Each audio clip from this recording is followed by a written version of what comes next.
While the HTC U Play disappoints in the battery department, it goes some way to making up for that with a strong camera showing.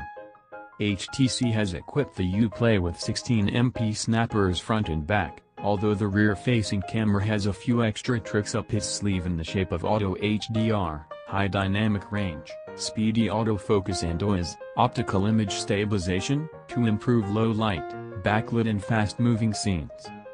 Things have been kept relatively low-key in the camera app, with Panorama and Pro modes accompanying the standard photo option.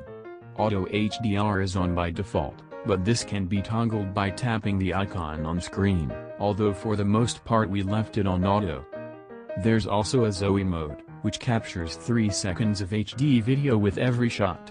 This isn't anything new, and HTC has been offering it way before Apple came along with its live photos, but the implementation here isn't as smooth. The U Play saves the photo and the 3-second clip separately, so unlike with Apple's implementation, your photos don't come to life as you scroll through them. The responsive sensor enables you to capture shots in rapid succession, and image quality is generally very good, with the U Play able to capture a high level of detail in color in shots. The U Play performs well in low light too, an area where many handsets struggle, with clean shots dealing with the limited light well.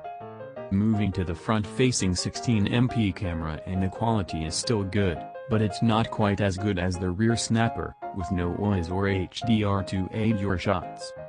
For selfies though it's excellent, and the makeup mode does its best to smooth skin tones while not making you look like an alien, as some beauty modes can. There's a selfie panorama mode too, allowing you to squeeze a number of buddies into your snap by tilting the U Play left and right while it captures the shot. It's not a feature we envision getting a great deal of usage, but it could be handy at the odd family gathering or group night out.